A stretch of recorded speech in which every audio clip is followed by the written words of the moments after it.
Hi friends, എല്ലാവർക്കും ഗീതു ശ്രീനി എന്റർടൈൻമെന്റിന്റെ പുതിയൊരു വീഡിയോയിലേക്ക് സ്വാഗതം. ഇന്ന് ഞാൻ വന്നിരിക്കുന്നത് ഒരു അടിപൊളിയായിട്ടുള്ള ഉരുളക്കിഴങ്ങ് മെഴുക്ക് പുരട്ടി എങ്ങനെയാണ് പെട്ടെന്ന് തയ്യാറാക്കാം. ഇത് നമ്മൾ ചോറിന്റെ കൂടെയും അതേപോലെ ലെമൺ റൈസ്, ടൊമാറ്റോ റൈസ് അതിന്റെ കൂടെയൊക്കെ കഴിക്കാൻ പറ്റുന്ന ഒരു അടിപൊളിയായിട്ടുള്ള റെസിപ്പി തന്നെയാണ്. അതിനായിട്ട് 500 ഗ്രാം ഉരുളക്കിഴങ്ങ് തൊലിയെല്ലാം കളഞ്ഞ് കഴുകി വൃത്തിയാക്കി ഇതേപോലെ ഞാൻ കട്ട് ചെയ്ത് എടുത്തിട്ടുണ്ട്.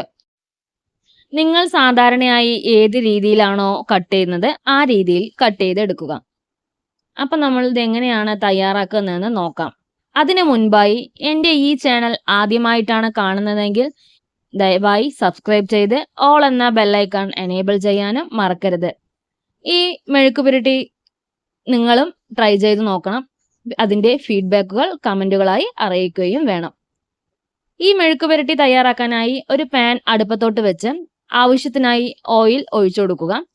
ഓയിൽ ചൂടായി വരുമ്പോൾ അതിലേക്ക് ആവശ്യമായ കടുകും ചേർത്ത് കൊടുക്കാം. കടുക് നന്നായി പൊട്ടി തുടങ്ങുമ്പോൾ അതിലേക്ക് ആവശ്യമായ കറിവേപ്പിലയും കൂടി ചേർത്ത് കൊടുക്കാവുന്നതാണ്. മെഴുക്ക് പുരട്ടിയുടെ രുചി കൂട്ടാനായിട്ട് 1 സ്പൂൺ മല്ലിപ്പൊടി ചേർത്ത് കൊടുക്കുന്നു. ഇനി ഇതിലേക്ക് 1/4 ടീസ്പൂൺ മുളക് പൊടി, ആവശ്യത്തിന് മഞ്ഞൾപ്പൊടിയും ചേർത്ത് നന്നായി ആ എണ്ണയിൽ തന്നെ ഒന്ന് മിക്സ് ചെയ്തെടുക്കുക.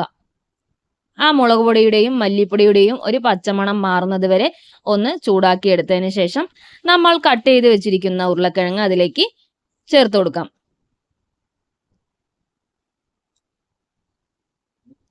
ഇനി ഇതിലേക്ക് ആവശ്യമായ ഉപ്പും കൂടി ചേർത്ത് കൊടുക്കാവുന്നതാണ്. അധികവും കല്ലുപ്പ് ചേർക്കാനായിട്ട് ശ്രദ്ധിക്കുക.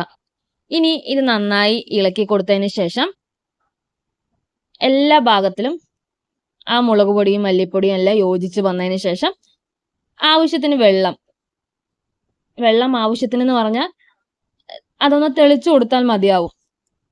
അധികവും ഒഴിക്കേണ്ട കാര്യമില്ല. കാരണം നമ്മൾ മെഴുക്ക് പുരട്ടി ആവുമ്പോൾ ആ എണ്ണയിൽ തന്നെ വെന്ത് കിട്ടുന്നതായിരിക്കും അതിൻ്റെ ടേസ്റ്റ് കൂടുതലായിട്ട് കിട്ടുന്നത്. ഇനി ഇതിലേക്ക് നിങ്ങൾ വെള്ളം ഒന്ന് തെളിച്ചു കൊടുത്താൽ മതി. ഇനി ഇതൊന്ന് ഇളക്കി കൊടുത്തതിന് ശേഷം ഒന്ന് അടച്ചു വെച്ച് 30 സെക്കൻഡ് വരെ വെയിറ്റ് ചെയ്യാം. നന്നായി ഇതേപോലെ ഇളക്കി കൊടുക്കണം. എന്നാൽ മാത്രമേ ഉപ്പും മുളക് പൊടി എല്ലാം ഒന്ന് യോജിക്കുള്ളൂ.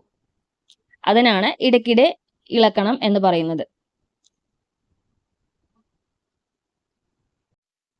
നമ്മൾ സാധാരണയായി എല്ലാ മെഴുക്ക് പുരട്ടിയിലും മല്ലിപ്പൊടി ചേർക്കാറില്ല.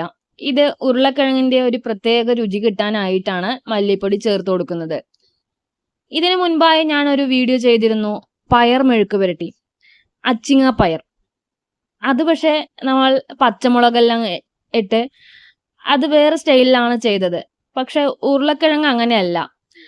അപ്പൊ അതുകൊണ്ടാണ് ഇതിന് മല്ലിപ്പൊടി ഞാൻ ചേർത്ത് കൊടുക്കാനായിട്ടുള്ള പ്രത്യേക കാരണം. നിങ്ങൾക്ക് വേണമെങ്കിൽ ചേർക്കാം. 30 സെക്കൻഡ് ഇടവിട്ട് ഇതൊന്ന് ഇതേപോലെ ഒന്ന് ഇളക്കിക്കൊണ്ടേയിരിക്കണം. അല്ലെങ്കിൽ അത് അടിയിൽ പിടിക്കും. പിന്നെ ഉരുളക്കിഴങ്ങ് മെഴുക്ക് പുരട്ടിയുടെ രുചി അങ്ങ് മാറിപ്പോവും. അതുകൊണ്ട് ഇതേപോലെ ഒന്ന് ഇളക്കിക്കൊണ്ടേയിരിക്കണം.